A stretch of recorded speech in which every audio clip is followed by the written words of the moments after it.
Pharma friend, मैं हूं professor Sonali Pawar. तैयारी या इग्नोरेंस डिपेंड आप पे करता है। फार्मास्यूटिकल ज्यूरिस्प्रूडेंस का फर्स्ट टॉपिक जिसमें सारे एक्ट्स, लॉज और उनके पर्पस रहेंगे। मिलते हैं इस वीडियो में। अगर इस वीडियो को स्किप करते हो तो शायद फार्मास्यूटिकल ज्यूरिस्प्रूडेंस के बारे में पूरी जानकारी ना मिल सके। मिलते हैं पहले इस वीडियो में। हम लोग करें यहाँ पे ड्रग इंस्पेक्टर की तैयारी, और ड्रग इंस्पेक्टर की तैयारी में जो सबसे इंपॉर्टेंट मैंने लास्ट वीडियो में बताया था वो था सब्जेक्ट फार्मास्यूटिकल ज्यूरिस्प्रूडेंस। आज फार्मास्यूटिकल ज्यूरिस्प्रूडेंस के वो सारे एक्ट देखेंगे और उनकी पर्पसेस देखेंगे कि एग्जैक्टली एक्ट्स बनाए क्यों गए थे। इस वीडियो के एंड में मैं आपको वो स्टोरी बताऊंगी कि एक्ट्स एक्चुअली बने कैसे हैं, उसके पीछे ऐसे कौन से बड़े बड़े कॉन्सेप्ट्स है, ऐसे कौन सी इन एक्ट्स को बनाने के पीछे क्या मेहनत हुई है, इन सब के बारे में मैं आपको इस वीडियो के एंड में बताऊंगी। तो शुरू करते सबसे पहले 1919 से। पॉइजनस एक्ट को बनाया गया था। सबसे इंपॉर्टेंट था कि पॉइजनस एक्ट को रेगुलेट करना, मतलब पॉइजन का सेल रेगुलेशन करने के लिए इस एक्ट को बनाया गया था 1919 में। उसके बाद 1940 में, मतलब काफी समय जाने के बाद, 20 साल का समय जाने के बाद पहला एक्ट आया था ड्रग्स एंड कॉस्मेटिक एक्ट के बारे में, जिसमें पहला इसका पर्पस था कि ड्रग को सेफ बनाना, सेफ्टी उसका मतलब ड्रग की सेफ्टी और क्वालिटी की तरफ ध्यान देना, ये पहला पर्पस था। उसके बाद 1945 में फिर से इसी एक्ट को चेंज किया गया, मतलब चेंज मतलब क्या किया गया, इसमें रूल्स को ऐड किए गए, drug and cosmetic act and rules, इस तरह से इसका नाम बना। 1945 में इसको इसके रूल्स ऐड करने के पीछे ये थे कि लाइसेंसिंग, लेबलिंग और शेड्यूलिंग के बारे में इसमें कुछ इन चीजों को लेके इसके कुछ रूल्स को बनाया गया। 1948 में फार्मेसी एक्ट आया, जिसमें फार्मेसी एजुकेशन और रजिस्ट्रेशन को कंट्रोल करने की, मतलब फार्मेसी एजुकेशन पे ध्यान देने के लिए फार्मेसी एक्ट को बनाया गया। उसके बाद 1948 मतलब सेम ईयर फैक्टोरियल एक्ट को बनाया गया वर्कर के सेफ्टी के लिए। उसके बाद 1950 ड्रग्स कंट्रोल एक्ट बनाया गया, तो यहाँ पे प्राइस और स्टॉक को कंट्रोल करने के लिए इस एक्ट को बनाया गया था। उसके बाद है 1954 पीएफए एक्ट। तो पीएफए एक्ट के अंदर फूड प्योरिटी के तरफ ज्यादा ध्यान दिया गया। उसके बाद सेम ईयर में 1954 में फिर से 1954 में मैजिक रेमेडीज एक्ट, जिसमें फॉल्स एडवर्टाइजमेंट को बैन करने के लिए इस एक्ट को बनाया गया था। सेम 1 ईयर के बाद इसेंशियल कमोडिटी एक्ट बना, जिसमें ब्लैक मार्केटिंग को कंट्रोल करने के लिए इस एक्ट को बनाया गया था। 1968 में इंसेक्टिसाइडल एक्ट, जो पेस्टिसाइडल रेगुलेशन के लिए बनाया गया था 1968 में। उसके 2 साल के बाद ही पेटेंट एक्ट को बनाया गया। पेटेंट एक्ट का मेन पर्पस था कि ड्रग इन्वेंशन को प्रोटेक्ट करना। 1971 में एमटीपी एक्ट, यानी कि मेडिकल टर्मिनेशन ऑफ प्रेगनेंसी, यानी कि प्रेगनेंसी जो लीगल अबॉर्शंस होते हैं उस पर ध्यान देना, मतलब कहीं ना कहीं वुमेन सेफ्टी पे यहाँ पे ध्यान दिया गया था। 1971 में इस एक्ट को बनाया गया था। 1985 में एनडीपीएस एक्ट, यानी कि narcotic drugs and psychotropic substances act को बनाया गया। इस एक्ट को बनाने के पीछे सबसे इंपॉर्टेंट था कि नार्कोटिक्स को कंट्रोल करना। 1986 बिल्कुल 1 साल के बाद एनवायरमेंटल एक्ट, पोल्यूशन कंट्रोल करने के लिए बनाया गया।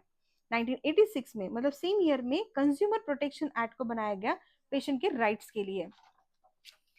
2005 में आरटीआई एक्ट, मतलब राइट टू इंफॉर्मेशन एक्ट को बनाया गया ताकि ट्रांसपेरेंसी रहे हर चीज। यहाँ पे अगर आरटीआई का आप देखोगे तो इस पे एक नया वीडियो भी बनेगा, हर टॉपिक पे एक नया वीडियो बनेगा जिसमें पूरी इंफॉर्मेशन इस एक्ट की रहेगी, इंट्रोडक्शन से लेके बेनिफिट्स तक हर चीज इस एक्ट के बारे में मैं फार्मास्यूटिकल ज्यूरिस्प्रूडेंस प्लेलिस्ट में आपको इन सब्जेक्ट्स के रिलेटेड सारे वीडियोस अपलोड कर दूंगी। 2008, अभी देखिए यहाँ पे 2000 की सीरीज शुरू हो गई, अब तक 1986 तक था, अभी 2005 में आ गए। 2005 में आरटीआई बना।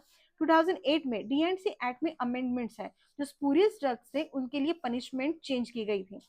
उसके बाद 2010 में क्लिनिकल एस्टैब्लिशमेंट एक्ट बना, जो हॉस्पिटल और क्लिनिकल रजिस्ट्रेशन के लिए इस एक्ट को बनाने के लिए क्लिनिकल हॉस्पिटल और क्लिनिकल रजिस्ट्रेशन के लिए इस एक्ट को बनाया गया। 2013 में डीपीसीयू एक्ट, मतलब ड्रग प्राइस कंट्रोल ऑर्डर, तो ड्रग की प्राइस को कंट्रोल करने के लिए इस ऑर्डर को डिजाइन किया गया था, मतलब इस एक्ट को डिजाइन किया गया था।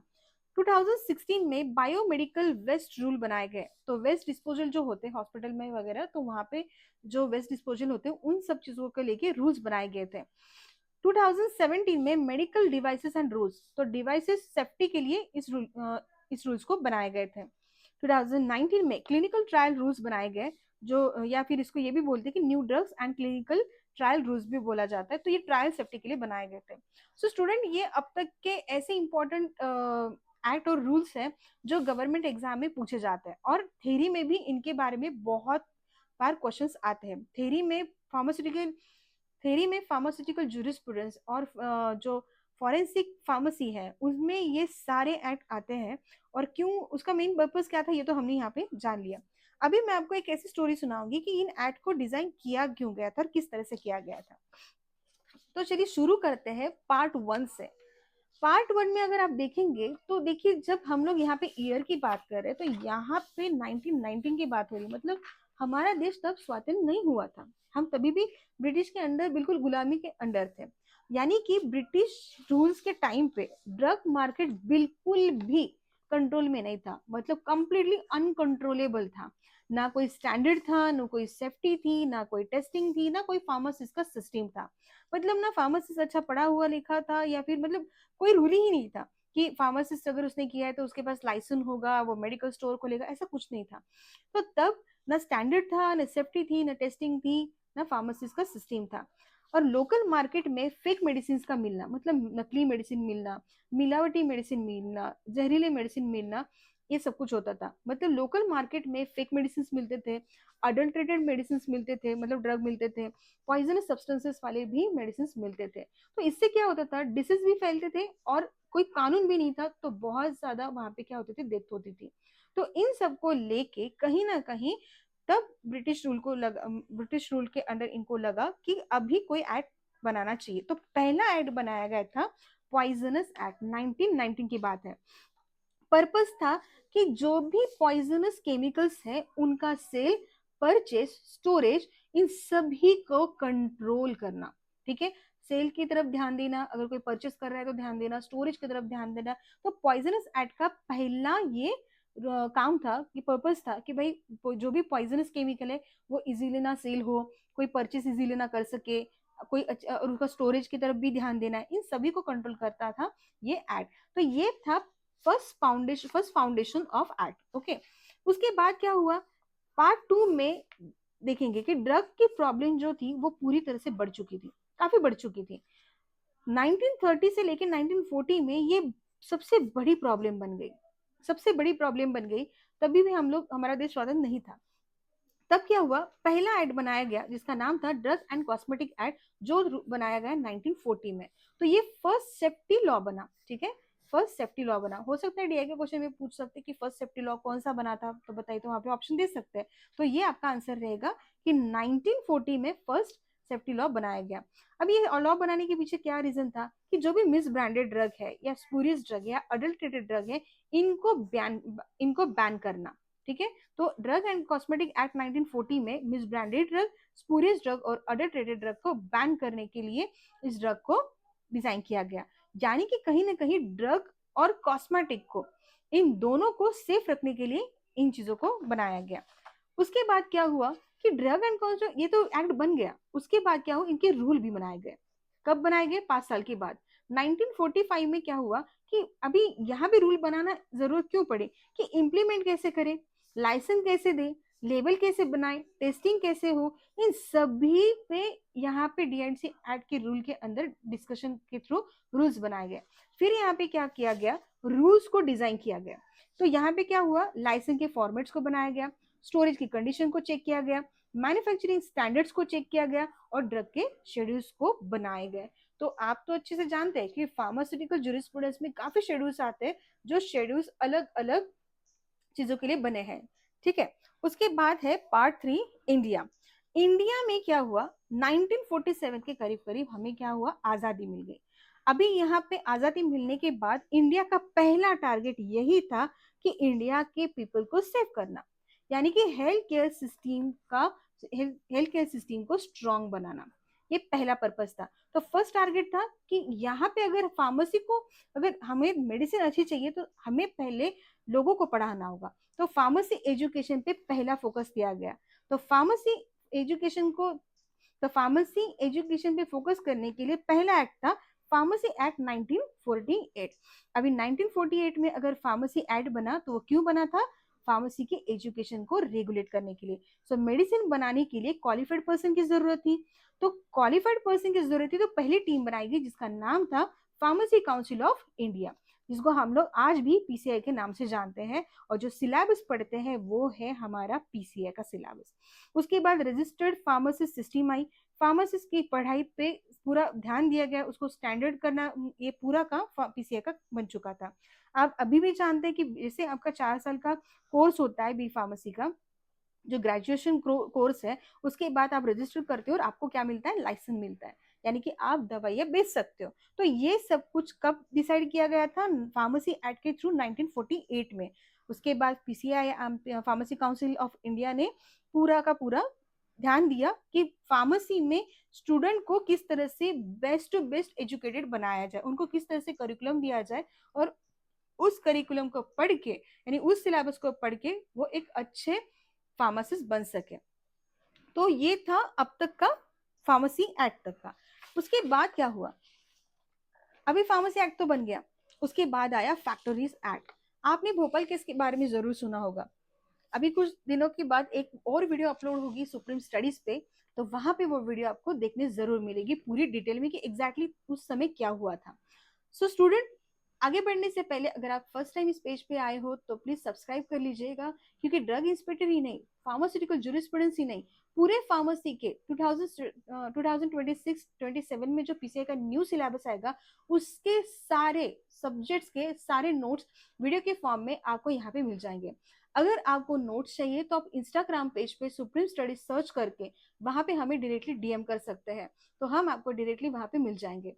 बहुत जल्द हमारा ऐप भी आ जाएगा, तो वहां पे भी आप अपने नोट्स को डाउनलोड कर सकते हैं। सो स्टूडेंट, फैक्ट्रीज एक्ट 1948 में क्या हुआ कि आजादी के बाद इंडस्ट्रीज तो बहुत सारी बढ़ गई, लेकिन वहां पे एजुकेटेड लोग ना थे, एजुकेटेड लोग नहीं थे, इसलिए फैक्ट्री में सेफ्टी वहां पे बिल्कुल जीरो हो गई थी। सेफ्टी नाम की कोई चीज नहीं थी। तो वर्कर के लिए हजार्डस केमिकल को हैंडल करना, एक्सपोजर करना, ये बहुत सारी चीजें हो रही थी। तो पर्पस यही था कि पहला था कि वर्कर की सेफ्टी को चेक करना, दूसरा था क्लीन एनवायरमेंट रखना, उसके बाद वेंटिलेशन, लाइटिंग और हाइजीन की तरफ बहुत अच्छे से ध्यान देना। काफी बार आपने देखा होगा कि फैक्ट्रीज के लिए अलग सा एरिया होता है, काफी सारे केमिकल्स ऐसे होते हैं जिसको हम लोग एक तरह का एमआईडीसी एरिया कहते हैं, अगर महाराष्ट्र में तो एमआईडीसी एरिया वहां पे बोल सकते हैं। तो उसके बाद इंडस्ट्रियल एरिया जिसको हम लोग कहते हैं। अभी यहाँ पे फैक्ट्री एक्ट बना 1948 में, फिर स्टार्ट होता है पार्ट 4 जो है 1950 और 1970 में। यहाँ पे हेल्थ सिस्टम डेवलप होना बिल्कुल स्टार्ट हुई थी। तो यहाँ पे स्टार्ट हुई थी, तो यहाँ पे बना नया ड्रग कंट्रोल एक्ट 1950 में। तो यहाँ पे पहला फोकस था कि ब्लैक मार्केटिंग जो हो रही थी उसको स्टॉप करना, और जो प्राइस बढ़ा के दिया जाता था उसको कंट्रोल में लाना। तो इस एक्ट का पहला पर्पस था कि प्राइसेस को फिक्स करना और होर्डिंग और ओवर चार्जेस को रोकना। तो ये ड्रग कंट्रोल एक्ट 1950 इस चीज के लिए डिजाइन किया गया था। उसके बाद prevention of food adulteration act 1954 आया। तो डेफिनेटली इस एक्ट में आपको पता चल गया होगा कि फूड की सेफ्टी के लिए इसमें ये वाला तो फूड सेफ्टी के लिए इस एक्ट को बनाया गया। उसके बाद drugs and magic remedies act 1954। लोग क्या करते थे? पैसा देते थे या फिर अपने हेल्थ, मतलब पैसा, लोग क्या करते थे, पैसा और हेल्थ दोनों खो रहे थे। क्यों खो रहे थे? क्योंकि जड़ी बूटी के नाम पे उनको कुछ भी दिया जा रहा था, और उस वजह से क्या हो रहा था, फॉल्स मेडिकेशन की वजह से उनमें डेथ का बहुत, मतलब डेथ बहुत, और उस वजह से डेथ्स बहुत सारा होने लगी। तो यहाँ पे पर्पस यही था कि फॉल्स मेडिकल क्लेम्स और मिसलीडिंग एडवर्टाइजमेंट को बैन करना। ये बहुत बड़ा था। काफी लोग ऐसा था कि भाई ये खा लोगे तो कैंसर सही हो जाएगा, कुछ लेडीज थे कि भाई ये खा लोगे तो आपके पीरियड्स रेगुलर हो जाएंगे। मतलब ऐसे काफी सारी जड़ी बूटी वगैरह, ऐसा नहीं है कि जड़ी बूटी काम नहीं करती, लेकिन ये जो एक तरह के मिस लीडिंग एडवर्टाइजमेंट हो रही थी, इनको रोकने के लिए इस एक्ट को बनाया गया था। जादू टोजा तो मतलब जादू टोना बोल सकते हैं, उसको करके आप ठीक हो जाओगे, ऐसा जो था इस चीज को कंट्रोल करने के लिए ये एक्ट को बनाया गया था। उसके बाद है इसेंशियल कमोडिटी एक्ट जो 1955 में बना था। तो इस तरह से अब तक के एक्ट बने थे 1950 टू 1970 तक। उसके बाद क्या हुआ, पार्ट फिफ्थ में 1970 से लेकर 1990 तक मॉडर्न एरा स्टार्ट हो चुका था। Modern era in pharmacy, India में साइंटिफिक रिसर्चेस और फार्मास्यूटिकल में जो फार्मास्यूटिकल इंडस्ट्रीज थे उसमें काफी ग्रोथ हो रहा था। तो यहाँ पे पहला एक्ट बनाया गया था वो था पेटेंट एक्ट 1970। इस एक्ट को बनाने के पीछे सबसे बड़ा रीजन था कि जो रिसर्चर थे, जो साइंटिस्ट लोग थे, जो अपने ड्रग को बना रहे थे, उनके आइडियाज को, उनके ड्रग को प्रोटेक्ट करने का काम ये पहला एक्ट था जो काम कर रहा था, पेटेंट एक्ट 1970। आज भी आपने देखा होगा काफी सारे रिसर्चर्स होते हैं, अगर पेटेंट नहीं करते हैं तो प्रॉब्लम में आ जाता है। तो कभी भी कोई भी रिसर्चर अगर कोई ड्रग बनाता है, इनोवेशन करता है, तो सबसे पहले वो क्या करता है, पेटेंट बनाता है, इस तरह से। उसके बाद जेनेरिक वर्सेस ब्रांडेड ड्रग का सिस्टम बनाया गया इस एक्ट के अंदर, पेटेंट एक्ट 1970 के अंदर। उसके बाद एमटीपी एक्ट आया बिल्कुल एक साल के बाद 1917 में। इस एमटीपी एक्ट के पीछे रीजन यही था कि इलीगल अबॉर्शन, जो मैटरनल डेथ हो रही थी, उसको रोकने के लिए इस एक्ट को बनाया गया। सो पहला टारगेट यही था कि सेफ और लीगल अबॉर्शन रूल्स बनाना, यानी कि एक वुमन के लिए ये यानी कि वुमन के हेल्थ के लिए ये प्रोटेक्शन का काम कर रहा था ये एक्ट, मतलब आज भी ये एक्ट है। सो एमटीपी एक्ट 1971 इलीगल अबॉर्शन को रोकता था। मतलब MTP act MTP 1970 MTP 1971 illegal abortion को रोकता है ताकि मैटरनल डेथ ना हो। एनडीपीएस एनडीपीएस एक्ट 1985 यानी कि narcotic drug and psychotropic substances, ये ड्रग एडिक्शन जो स्मगलिंग होती थी, क्योंकि उस समय स्मगलिंग काफी बढ़ गई थी। 1985 की बात हो रही है, मतलब सोचो देश हमारा अभी आजाद हुआ नहीं और हमारे देश के लोगों ने ड्रग एडिक्शन स्टार्ट कर दिया था, स्मगलिंग स्टार्ट कर दिया था। ये सारी चीजें हो रही थी और आज भी होती है। तो इसके लिए काफी रूल्स रेगुलेशंस बनाए गए हैं। सोचिए अगर ये रूल्स रेगुलेशन ना होते तो काफी ज्यादा प्रॉब्लम्स हो जाते हैं। अभी इसका पर्पस यही था कि ऐसे स्ट्रिक्ट रूल बनाना और कंट्रोल करना इन सभी चीजों को, और सबसे ज्यादा है इलीगल ट्रैफिकिंग को रोकना। ठीक है, सो इलीगल ट्रैफिकिंग को रोकने का काम इसमें है। तो जो थ्योरी का सब्जेक्ट है, थ्योरी के सब्जेक्ट में ये 101% क्वेश्चन आने वाला, ये एक क्वेश्चन मतलब 101% क्वेश्चन इस टॉपिक पे आता ही आता है। सो ये था अब तक का पूरा पॉइंट कि हमारे देश को आजादी से लेकर अब तक की बात है। उसके बाद क्या हुआ, ठीक है, उसके बाद धीरे धीरे धीरे धीरे चेंजेस होते गए। एनवायरमेंटल प्रोटेक्शन एक्ट आया इंडस्ट्रियल वेस्ट को कंट्रोल करने के लिए, केमिकल पोल्यूशन को रोकने के लिए। फिर कंज्यूमर प्रोटेक्शन एक्ट आया 1986 में, ये दोनों एक साथ आए हैं, पेशेंट को राइट्स देने के लिए बना ये एक्ट। उसके बाद इसको मैंने पार्ट 6 में कन्वर्ट किया है। 2000 से 2020 तक, मतलब अभी का जो है ये न्यू जनरेशन है। न्यू जनरेशन में क्या हुआ है कि टेक्नोलॉजीज बढ़ी, अभी देख रहे हैं हम लोग 2025 में एआई जैसे जनरेशन, मतलब एआई आ गया है, काफी सारे टूल्स आ गए हैं। तो ये टेक्नोलॉजीज बढ़ रही है, इवन दो हमारी इसमें फाइन और फार्मा रिसर्चेस भी काफी सारे बढ़ रहे हैं। तो इस वजह से क्या हो रहा है कि नए नए लॉस भी डिजाइन किए जा रहे हैं, मतलब अमेंडमेंट्स आ रहे हैं। उसके बाद आया RTI act 2025, act RTI act 2005 आया, जिसमें इंफॉर्मेशन दी जाएगी पब्लिक को, information public available, information public तक जो भी हो रहा है उसकी इंफॉर्मेशन पब्लिक तक अवेलेबल करना इस एक्ट का काम था, आरटीआई एक्ट 2005। उसके बाद डी एंड सी एक्ट जो हमने पहले देखा, D and C act 1940 and their rule 1945, उसमें अमेंडमेंट आया 2008 में, यानी कि फेक ड्रग्स पर लाइफ इम्प्रिजनमेंट तक की पनिशमेंट यहाँ पे चेंज हुई है। और यहाँ पे ये बताया गया कि अगर फेक मेडिसिन आप देते हो या बेचते हो या जो भी फेक मेडिसिन से रिलेटेड काम, कोई गलत काम करता है, तो वहां पे उसको उम्र कैद की सजा होगी। ओके, तो यहाँ पे ये अमेंडमेंट चेंज किया गया 2008 में। उसके बाद है क्लिनिकल एस्टैब्लिशमेंट एक्ट 2010, हॉस्पिटल और क्लिनिक्स को स्टैंडर्डाइज करना इस एक्ट का मेन पर्पस था। उसके बाद drug price control order DPC act जिसको कहते हैं 2013 में, इसके पहले भी ये एक्ट था जिसमें रेगुलेट होते होते होते अभी 2013 में ये अच्छे से, ये मतलब अभी फिक्स है। तो यहाँ पे ड्रग के जो प्राइस होते हैं उसका लिमिट फिक्स करना ये ड्रग प्राइस कंट्रोल ऑर्डर के अंदर आता है। Biomedical waste management rules 2016, hospital waste के जो हॉस्पिटल के वेस्ट है उनके लिए एक तरह का सेफ डिस्पोजल करना, ये पूरा का पूरा जो भी रूल्स है उस रूल्स को बनाया गया इसमें बायोमेडिकल वेस्ट मैनेजमेंट रूल्स के अंदर 2016 में। फिर है मेडिकल डिवाइस रूल्स 2017। मेडिकल जो डिवाइसेस है मतलब इंजेक्शन से लेके नीडल से सब कुछ, तो इनके लिए मतलब मेडिकल डिवाइसेस को ड्रग के अंडर रेगुलेट करना ये मेडिकल डिवाइसेस रूल 2017 के अंदर आता है। New drug and clinical trial rules 2019, clinical trials को सेफ और ट्रांसपेरेंट बनाना इस रूल का काम है। सो स्टूडेंट ये थे काफी सारे रूल्स और एक्ट, और ये थी उसकी पीछे की स्टोरी कि किस तरह से डिजाइन करते गए। देखिए कैसा है रूल और जो लॉज होते हैं, ठीक है, ये डिजाइन क्यों किए गए जाते हैं, ये क्यों बनाए जाते हैं, ठीक है, इसके पीछे यही रीजन है कि जब जब यहाँ पे गलत काम होते हैं इंडिया में, उन चीजों के लिए नियम बनाए जाते हैं, ठीक है।